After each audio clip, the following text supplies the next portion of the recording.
Assalamualaikum warahmatullahi wabarakatuh. Bertemu kembali dengan saya Muhyiddin. Kali ini kita akan lanjut pada mata kuliah logika algoritma di kelas di prodi STI tentang percabangan dan perulangan. Kita awali dengan basmalah bersama-sama. Bismillahirrahmanirrahim. Untuk materi kali ini kita akan bahas tentang kalkulator sederhana dan tumpukan bilangan. Lagi-lagi hasil akhir dari materi kita kali ini adalah tentang bagaimana membuat flowchart untuk kalkulator sederhana dan bagaimana membuat flowchart untuk tumpukan bilangan.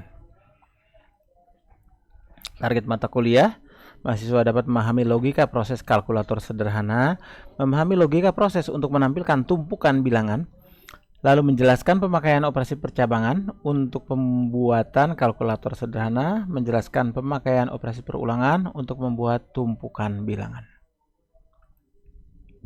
Contoh kasus 1, kalkulator sederhana.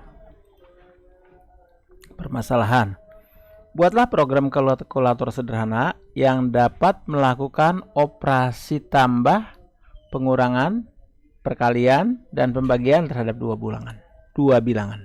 Contoh, input yang kita minta ada 3 input. Masukkan bilangan pertama, misalnya dimasukkan 16, lalu masukkan bilangan kedua 4, lalu masukkan operator, misalnya tanda bagi operatornya. Maka hasilnya adalah 16 dibagi 4. Hasilnya adalah 4. Di outputnya langsung menampilkan hasil 4. Tentu dikasih penjelasan dulu. Ini kali ini. Nah, bagaimana untuk membuat penyelesaian masalah ini? Pertama, kita siapkan bahwasanya program akan menerima input berupa bilangan 1, bilangan 2, dan operator. Kemudian, program akan mengecek nilai operator. Jika operator yang dimasukkan tanda tambah, maka operasinya adalah penjumlahan. Jika operator yang dimasukkan tanda pengurangan, maka operasinya adalah pengurangan. Jika operator yang dimasukkan perkalian, maka operasinya adalah perkalian. Dan jika operator yang dimasukkan pembagian, maka operasinya adalah pembagian. Input dan output yang dibutuhkan pada program ini. Yang pertama, input yang dibutuhkan program ini 2. Pertama, bilangan pertama dalam bentuk angka integer, bilangan kedua dalam bentuk angka atau integer juga. Outputnya, program ini akan menghasilkan output berupa nilai hasil perhitungan yang bertipe floating point. Artinya nilainya nilai pakai koma.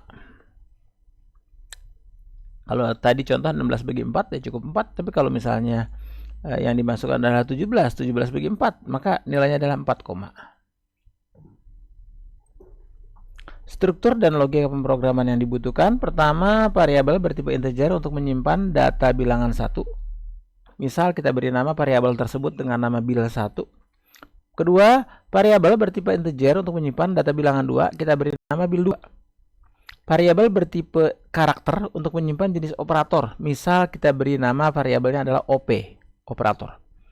Lalu variabel bertipe float untuk menyimpan hasil perhitungan. Misal kita beri nama variabelnya adalah hasil. Maka logika pemrogramannya adalah operasi percabangan dengan menggunakan if, then, else, atau bisa juga pakai switch. Kemudian operasi penjumlahan dengan menggunakan operator plus, operasi pengurangan menggunakan operator minus, operasi perkalian dengan menggunakan operator kali atau tanda bintang, operator pembagian dengan menggunakan operator tanda bagi atau garis miring. Secara hasil akhir, flowchart yang kita masukkan adalah pertama kita minta start sini, lalu kita siapkan variabelnya, inisiasinya. Bil1, bil2, OP hasil. Jadi ada 4 variabel yang kita siapkan. Berikutnya kita buat input, 3 input yang kita siapkan dari si user. Input bil1, bil2, OP. Kita beri tanda. Jika OP yang dimasukkan adalah plus, maka hasil itu akan didapat dari bilangan 1 ditambah bilangan 2. Jika operator yang dimasukkannya adalah pengurangan, maka hasil adalah bil1 dikurangi bil2. Jika OP yang dimasukkan adalah perkalian, maka bil1 dikali bil2. Jika operator yang dimasukkan adalah pembagian, maka hasil itu didapat dari bil1 dan bil2. Dan ini semua kita gunakan if, ya, if else, else. Bisa juga kita pakai switch nih sebenarnya. Baru kita masukkan nih nilainya, print hasil dari sini. Bagaimana kalau yang dimasukkan bukan dari ini semua? Tidak tambah, tidak pengurangan, tidak kali, tidak bagi, ya paling kita akan masukkan Anda memasukkan yang salah. Nah, bisa kita langsung, kalau di contoh di sini kita langsung N. Karena hasilnya tidak memasukkan ini. Gitu. Kecuali kita mau kasih ada looping. Kita suruh input ulang. Input operator yang benar. Atau bisa juga kita paksa hanya 4 ini aja yang diterima. Ketika dia masukkan yang lain, dia diam. Tergantung nanti kalau dalam pemrogramannya kita sesuaikan saja. Demikian untuk penjelasan flowchart di bagian pertama. Kita lanjut contoh kasus kedua. Misalnya dengan menggunakan stack, tumpukan bilangan. Permasalahan, buatlah program untuk menampilkan tumpukan bilangan. Contoh, masukkan jumlah tumpukan. Misalnya 55. Output yang didapat ini 1, 2, 2, 2, 3, 3, 3, 3, 4, 4, 4, 4, 5, 5, 5, 5.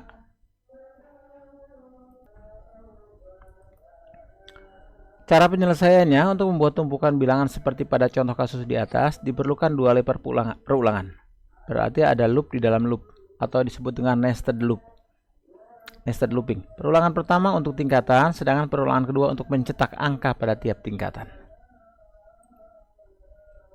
Input yang dibutuhkan untuk program ini adalah jumlah tumpukan dalam bentuk angka atau integer. Output program ini akan menghasilkan output berupa tumpukan angka dengan jumlah tumpukan sesuai dengan nilai angka yang dimasukkan. Struktur data yang dibutuhkan, pertama variabel bertipe integer untuk menyimpan data jumlah tumpukan. Misal kita beri nama n. Variabel bertipe integer untuk digunakan untuk perulangan pertama. Misal kita beri nama i. Variabel integer berikutnya digunakan untuk perulangan kedua. Misal kita beri nama j. Logika pemrograman operasi perulangan kita gunakan statement for. Ini boleh pakai for, while ataupun do while. Maka flowchart yang kita perlukan adalah kita start dari sini, kemudian siapkan variabelnya n, ini jumlah tumpukannya, i perulangan pertama, j perulangan kedua, input n, misalnya nilai n-nya berapa. Ini kalau contoh yang tadi salah typo ya, saya salah tulis, mestinya saya tulisnya 5 bukan 55. Ini ada 5 tumpukan, 1, 2, 3, 4, 5 maksudnya gitu.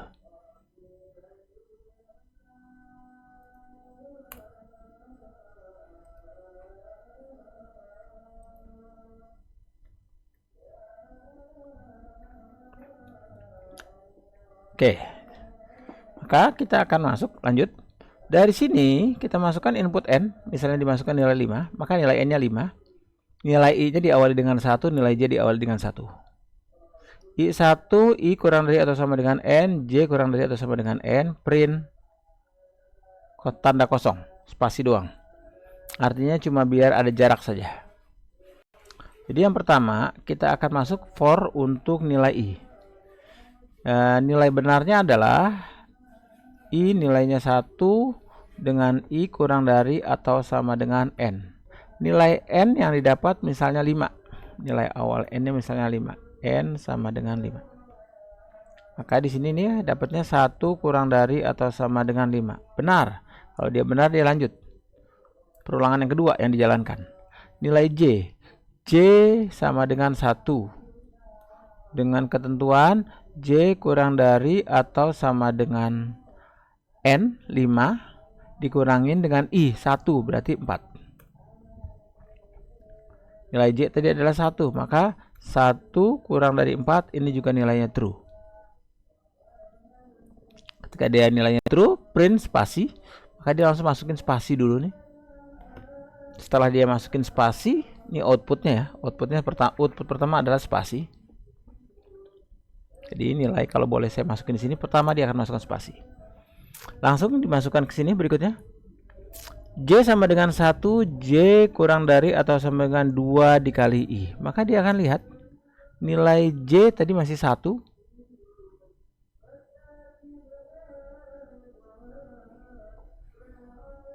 Ini buat spasi-spasinya doang ya.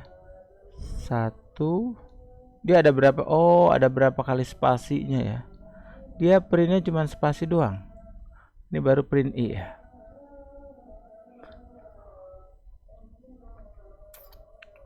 Oke, kita terusin dulu. 1 nih, ini cuma 1 ya. Set. Dia nilainya C4. Ya, berarti udah. 1 set. J kedua masih benar, J ketiga masih benar, J keempat masih benar, J kelima udah kategorinya salah. Berarti dia kurang lebih ada 4 kali spasi. 1, 2, 3, 4, 5. Nah, 4 spasi. Baru berikutnya J sama dengan 1, J kurang dari 2 kali I. I-nya masih 1, berarti 2 kali I 2. Berarti dia akan masukkan nilai J-nya adalah 1 kurang dari 2. Benar, maka dia akan print I. Masukkan nilainya 1. Langsung dicek sama dia. J kedua, J 2 kurang dari 2. Salah, maka langsung dia enter. Jadi balik N. Enter berarti. Dia langsung ngulang kemari. Nilai I-nya 2. Ada berapa spasi untuk bagian sini? Maka sama nih, nilai J-nya sudah 2, N kurang 2. N dikurang 2 berarti nilai N-nya tetap sama 5, masalahnya I-nya sudah berubah. Yang tadi N1 jadinya N2, maka dikurangin 1. Jadi sederhananya dia spasinya jadi 3, di sininya isinya 2. Berapa kali dia masukinnya? Dia kali sini 2 kali 2 4. Berarti dia 3 kali masukin. Nah, di sininya dia akan kurangin 1 lagi, dia nambah jadinya. Tuh 2. Nah, dia tambah terus. Begitu juga berikutnya. Berapa tumpukan tergantung nilai N yang dia berikan. 1, 2, 3, 4, 5, 6, 7. Jadi dia selalu nambah 2, 1 di depan, 1 di belakang, 1 di depan, 1 di belakang. Sesuai dengan rumusannya J sama dengan 2 dikali I. Nah, terakhir baru dia akan masukkan 5, 5, 5, 5, 5, 5, 5. Seperti ini. Ini secara flowchartnya. Maka setelah itu baru selesai N. Ini kita belum mikirin bagaimana kita bikin program secara langsungnya, dan implementasinya juga macam-macam.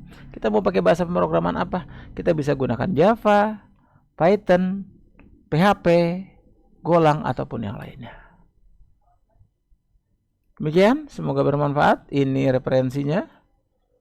Untuk tugasnya ini pilihan ya. Kalau memang yang di 2 sebelumnya sudah dikerjakan sudah cukup. Jadi cukup dari 4 tugas yang saya berikan, kerjakan 2, kabarkan ke saya. Saya jadikan 1 sebagai tugas, 1 lagi sebagai quiz. Buatlah program untuk menghitung jumlah bola dalam 1 triangular. Triangular adalah susunan benda contoh bola yang disusun sedemikian rupa sehingga menyerupai segitiga. Dengan mengetahui jumlah bola yang paling bawah, maka dapat dihitung jumlah seluruh bola yang menyusun triangular tersebut. Ini dia. Contoh ini tuh 2, 3, 4. Berarti ini 4, 3, 2, 1. Ini berarti berapa triangular? Tinggal dihitung. 4. Output jumlah bolanya ya tinggal dihitung saja. 4 tambah 3 tambah 2 tambah 1. 4 tambah 3 tambah 2 tambah 1. 3, 6, 10. Demikian, semoga bermanfaat. Kita sempurnakan dengan hamdalah. Alhamdulillahirabbil alamin. Astagfirullah, astagfirullah, astagfirullah. Subhanakallahumma wa bihamdik, asyhadu an la ilaha illa anta, astaghfiruka wa atubu ilaik. Assalamualaikum warahmatullahi wabarakatuh.